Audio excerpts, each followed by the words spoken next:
Adam, talking about that, it ties in perfectly with the question I was going to ask, which is about anger. It's one of the kind of the mantras of Buddhism, my limited knowledge, that I kind of most abide to. Is that something that with compassion we can kind of maybe decrease the amount of anger that there is in the world, but then if you show it back, then you're actually all you're doing is you're just creating more, and it's just this snowball effect. And I think maybe the thing that where that's most evident is, breakups or divorces, where a relationship that was once filled with love is now, it just seems like the overarching feeler is always anger. And I was wondering, is there any way that we can, a practical, viable way in our day-to-day life that we can kind of reconnect with that compassion? And so then if someone's rude to you, a supermarket, whatever it may be, you might just think, well, she's got a boss who I'm sure maybe might not be good to her, or is having a bad day. Is there a way that we can reconnect with that compassion that you know of?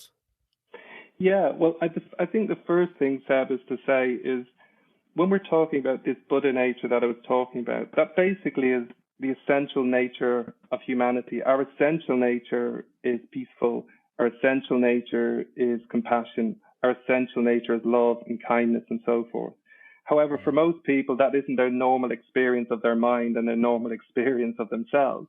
That's not to say that it's not natural. It's just not normal because our mind's caught up in a lot of agitation, distraction, stress, fear, anxiety, creating turbulence in the mind. However, what's important to understand is how can we get back to that compassionate perspective and that compassionate way of living? The first thing to understand is compassion is natural to the human heart. This quality of compassion is innate and indestructible within humanity. This is Buddha's teaching.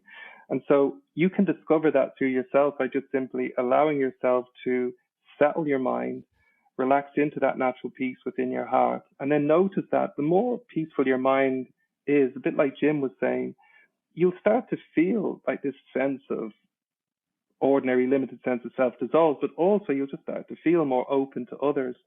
We all know this anyway.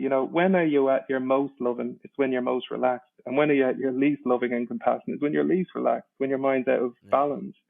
So the first thing to understand is that compassion is an essential part of human nature. We all have that potential. We all actually have a limitless potential for compassion within us. However, the problem with the anger thing is we often feel like if I don't get angry at all this injustice in the world, who's going to do anything about it? But the thing is, it's a bit like you're saying, Seb, getting angry with all the anger in the world doesn't reduce the anger in the world. It just adds to the problem. It just adds to the problem. It's just one angry person getting angry with another angry person about them being angry. And how's that helping? But the main point to understand is anger helps no one. It doesn't lead to any good results for anyone, because anger is really just a distorted mind. It's basically a distorted perspective.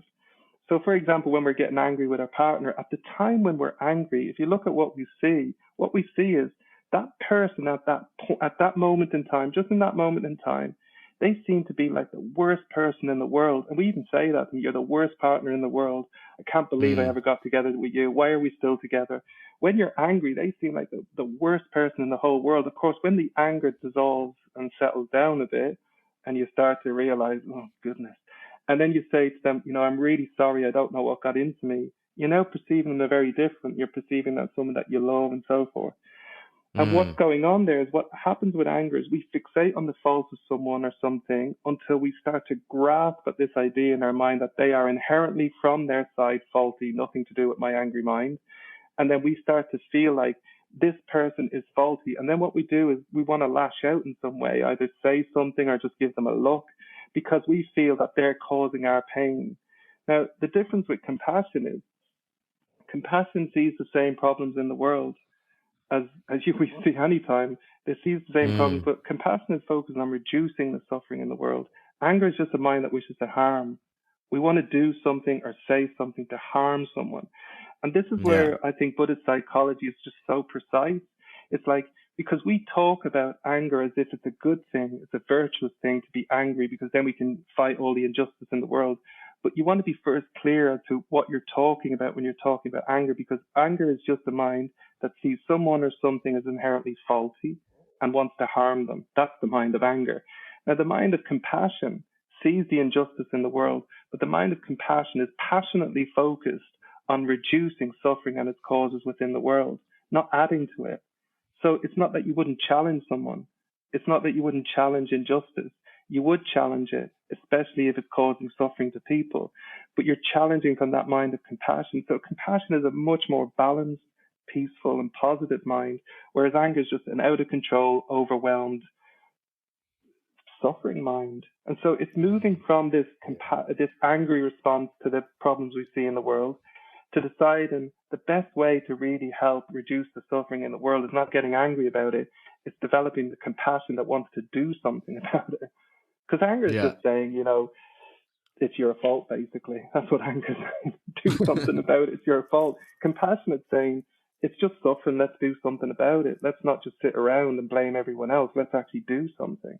And then we can have a dialogue in society on the basis of compassion, not just constantly getting angry with each other, which is what's happening in our political sphere, especially in some countries where, I just think of the States and it's so partisan these days. It's just like basically angry people getting angry with angry people and not having a discussion about anything, as opposed to the compassion that wants to actually do something about the suffering in the world in a positive, constructive way, knowing that everyone's suffering one way or another, everyone's suffering from something.